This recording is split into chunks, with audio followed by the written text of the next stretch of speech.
রিকশার বিকল্প হিসেবে ঢাকার রাস্তায় এবার নামছে জো বাইক। ভাবুন তো, প্রতি মিনিটে মাত্র 1 টাকা খরচে মেট্রো স্টেশন থেকে সরাসরি পৌঁছে যেতে পারছেন নিজের গন্তব্যে। ঠিক এমনই সুযোগ নিয়ে আগামী মাস থেকে রাজধানীর কয়েকটি মেট্রো স্টেশনে ফিরছে এই বাইক শেয়ারিং সেবার পরীক্ষামূলক কার্যক্রম, যা সময়ের সাথে সাথে ছড়িয়ে যাবে রাজধানী জুড়ে।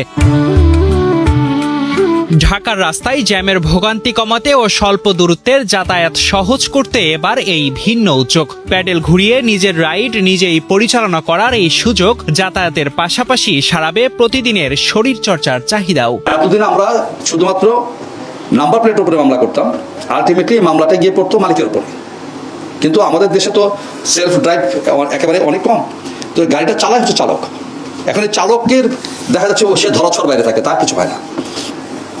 আমরা যেটা চেষ্টা করছি যে ন্যূনতম পক্ষে 50% মামলা আমরা এই নাম্বার প্লেট মালিককে না দিয়ে এখন আমরা চালককে দেবো। আমরা খুব শীঘ্রই একটা অভিযান চালু করবো, সেটা হচ্ছে যে আপনি যে নাম্বার প্লেটটা ব্যবহার করছেন এটা অনেক ক্ষেত্রে অস্পষ্ট, অনেক ক্ষেত্রে এটা ভেঙে গিয়েছে, অনেক ক্ষেত্রে এটা কোনো কিছু বোঝা যায় না। তখন হয় কি এআই ওই নাম্বার প্লেটটা শনাক্ত করতে পারে না। তো এটার বিরুদ্ধে আমরা অভিযান পরিচালনা করবো, আপনাদেরকে এটা ঠিক করে ফেলতে হবে। ঢাকা মেট্রোপলিটনের পর এআই প্রযুক্তি বসতে যাচ্ছে সাভার আশুলিয়া রোডে। তো আমরা এখানে এআই প্রযুক্তি আসলে কিভাবে মামলা হবে সেই বিষয়টা এখানে আপনার পরীক্ষামূলকভাবে দেখানো হচ্ছে। এই যে দেখতে পাচ্ছেন, এটা হচ্ছে রেডিও কলোনি এই রোডে। তো এই যে এআই ক্যামেরা ডিটেক্ট করতেছে, এই যে একটা সাকুরা বাস গিয়ে দাঁড়ালো, তার সামনে কি কারণে দাঁড়ালো এইভাবে ডিটেক্ট করতেছে। দেখতে পাচ্ছেন এই যে পিক আপ কাভার ভ্যান গুলা যাচ্ছে। আমি এর একটা ভুয়া মামলা খেয়েছি। গতকাল হঠাৎ আমার ফোনে +212 থেকে একটা মেসেজ আসে, যেটা আমি বর্তমানে আমার হোয়াটসঅ্যাপে নিয়ে আপনাদেরকে পড়ে শোনাচ্ছি সুবিধার্থে। সেখানে লেখা হয় খুব সুন্দর করে যে বাংলাদেশ সড়ক পরিবহন কর্তৃপক্ষ ট্রাফিক আইন লঙ্ঘনের জরিমানা। তো সেখানে অনেক একদম খুব সুন্দর করে লেখা থাকে যে আইন লঙ্ঘনের তথ্য লেখা থাকে, অর্থ পরিশোধের শেষ তারিখ, যে গতকালকে মেসেজ আসছে গতকালকের ভিতরেই আমাকে দিতে হবে এমন একটা জিনিস, বিলম্বিত জরিমানা, এখানে বিভিন্ন রকম ওরা নিয়ম কানুন পর্যন্ত রেখে দিয়েছে এবং সর্বশেষে একটা লিঙ্ক প্রোভাইড করেছে তারা।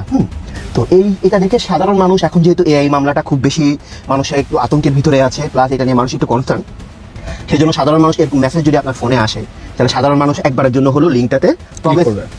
আচ্ছা, আমরা একটু লিঙ্কটাতে প্রবেশ করি। আমি লিঙ্কটা এখানে কপি করলাম। দর্শক, আপনারা জানেন যে ঠিক গত কয়েকদিন যাদের আসলে বিভিন্ন রকমের ব্যাংক অ্যাকাউন্ট রয়েছে, প্রত্যেকেই আপনাদের ব্যাংক অ্যাকাউন্টের একটা একটা করে আপনারা মেসেজ পাচ্ছেন ব্যাংকের তরফ থেকে, যে এরকম এআই মামলা সংক্রান্ত বিভিন্ন মেসেজ কিন্তু আপনারা পাচ্ছেন, যে কোনো রকম কোনো পিন কোড বা কোনো রকম কোনো তথ্য আসলে সেটাতে আপনারা না জেনে না বুঝে ক্লিক করবেন না। আর সবচেয়ে বড় কথা, যে ট্রাফিক আইনের যে মামলাগুলো হয় সেগুলো ভাঙানোর জন্য বেশ বড় একটা সময় দেওয়া হয়, কিন্তু এই মামলাগুলোতে আপনাকে সময় দেওয়া হবে মাত্র 1 দিন। আচ্ছা, আমরা একটু যাই দেখি কি আসছে এখানে। আমরা লিঙ্কটা এখানে পেস্ট করলাম। সর্বপ্রথম লিঙ্কটাতে ঢোকা মাত্রই আমাদের লেখা আসছে যে এই সাইটটা unsafe, this site has been reported as unsafe. তারপরেও আমরা ঢুকলাম, সাপোজ দিলাম যে কন্টিনিউ, ঢুকলাম। দেখেন একেবারে লোগো কিন্তু সেম, শুধু লোগো না, এটাও সেম, এবং এখানে লেখা আছে আপনার ডেঞ্জারাস। সো ডেঞ্জারাস, এবং যে ওয়েবসাইটটা সেটা হচ্ছে QuickBread CAROLBD.SBS।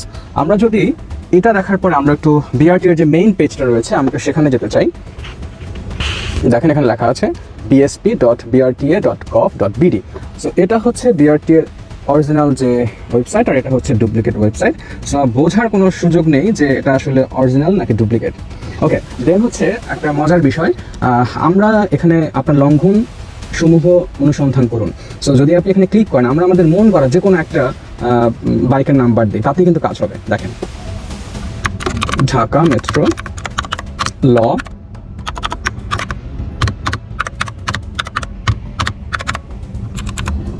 ওকে, আমরা প্রবেশ করলাম। এখানে কিন্তু দেখেন এটা কিন্তু আমাদের মন করা, এটা আমাদের কারো বাইকের নাম্বার না। গতিসীমা অতিক্রম বিবরণ এবং সময়সীমা হচ্ছে 6 তারিখই। সাইটেশন নম্বর দেওয়া আছে, মূল জরিমানা হচ্ছে 3000 টাকা, ছাড়কৃত জরিমানা হচ্ছে 1500 টাকা। সো এটা আপনারা দেখতে পাচ্ছেন। এই ধরনের যে ঘটনাগুলো সম্প্রতি সময় আমরা অনেক বেশি দেখতে পাচ্ছি, এবং এই ধরনের আমরা যে পরবর্তী ধাপে যাই সেখানে আমরা দেখতে পাবো। আমরা পরবর্তী ধাপে যাই। পরবর্তী ধাপে আমরা গেলে দেখতে পারবো যে এখানে আপনার অনুগ্রহ করে কার্ডধারীর নাম প্রবেশ করতে হবে, কার্ড নাম্বার, এখানে ভিসা, এমএক্স এবং যত রকমের কার্ড আছে সবকিছু দেওয়া আছে।